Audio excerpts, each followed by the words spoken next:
জ্বলে পুরে সব খাঁটি সোনায় পরিণত হয়েছে বিএনপি নেতাকর্মীরা, এবং এটা তো ওনার নেতৃত্বেই হয়েছে। এবং শেখ হাসিনার পতন, স্বৈরাচারের পতন ওনার নেতৃত্বে আমরা করতে সক্ষম হয়েছি। এখন ওনার ফিজিক্যাল প্রেজেন্স এটা তো অনেক বড় পাওয়ার সকলের জন্য, এবং আমাদের জন্য বিশেষ করে আমাদের নেতা হিসেবে উনি এখানে এসেছেন, কোটি মানুষ ওনাকে স্বাগত জানিয়েছেন, এবং প্রথমবারের মতো আজকে আমাদের ওনার চেয়ারপারসনের অফিসে উনি আসছেন এখানে। এটা তো অনেক বেশি আমাদের জন্য বড় পাওয়া এবং আনন্দের বিষয়, এবং আমাদের ফিলিং অনুভূতিটা আপনারা বুঝতেই পারছেন।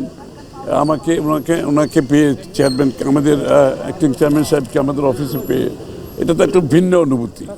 এবং আমরা ওনার সাথে বসে সামনাসামনি অনেক দিন পরে সামনাসামনি বাংলাদেশ সম্বন্ধে আলোচনা করছি, বাংলাদেশের ভবিষ্যৎ নিয়ে আলোচনা করছি, রাজনীতি নিয়ে আলোচনা করছি, ঢাকার পরিবেশ নিয়ে কথা হয়েছে, এই যে এখানে যে দূষিত ঢাকা এটা নিয়ে আলাপ হয়েছে, এবং ঢাকার ট্রাফিক নিয়ে আলোচনা হয়েছে, ঢাকায় চলাচলের জন্য যে জনগণের অসুবিধা এটা আলোচনা হয়েছে, এবং ঢাকার যে লাইফ কত এক্সপেন্সিভ হয়ে গেছে, সাধারণ মানুষ ঢাকা শহরে থাকা যে কত কঠিন হয়ে গেছে এগুলো আলোচনা হয়েছে। এবং এগুলো নিয়ে আমরা আগামী দিনে কি করতে পারি, কি করা যায়, এটাও কিছু কিছু আলাপ হয়েছে। না, স্বাভাবিক না, উনি তো অফিস করবেন, এবং এখন তো বেশিরভাগ সময় ওনাকে কাটাতে হবে বাংলাদেশের প্রত্যন্ত অঞ্চলে, বিভিন্ন জায়গায় ওনাকে যেতে হবে, তো নির্বাচনী কার্যক্রম শুরু হয়ে যাচ্ছে। তো সুতরাং উনি অফিসে যে হয়তো বেশি সময় বাইরে দিতে হবে, জনগণের কাছে যেতে হবে। যে জনগণকে উনি বাইরে থেকে এতদিন অ্যাড্রেস করেছেন, যে জনগণের সাথে সম্পৃক্ত ছিলেন, সেটা উনি এখন ফিজিক্যালি সেই জনগণের কাছে যাচ্ছেন।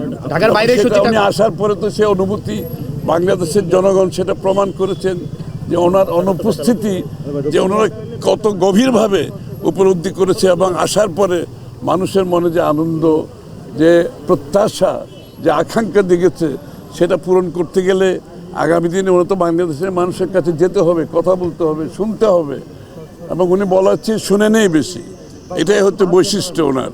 তো সুতরাং আমি তো মনে করি সারা জাতি উজ্জীবিত আজকে ওনার অপেক্ষায় আছেন। ইনশাআল্লাহ উনি যখন ওনার ভিজিট শুরু করবেন, আমি মনে করি শুধু আমাদের নেতাকর্মী সমর্থক না, সমস্ত বাংলাদেশের মানুষের যে প্রত্যাশা, এবং সেই প্রত্যাশা পূরণে ওনার যে পরিকল্পনা, উনি বলেছেন আই হ্যাভ এ প্ল্যান। ওনার যে পরিকল্পনা, একটা সুনির্দিষ্ট পরিকল্পনা, এমনি কোনো পরিকল্পনা, সুনির্দিষ্ট পরিকল্পনা সবাইকে নিয়ে, বাংলাদেশের প্রত্যেকটি নাগরিককে নিয়ে যে সুনির্দিষ্ট পরিকল্পনা, উনি সেটা বলছেন, এটা জনগণের সামনে তুলে ধরবেন, বাস্তবায়ন কিভাবে করবেন সেটাও বলছেন।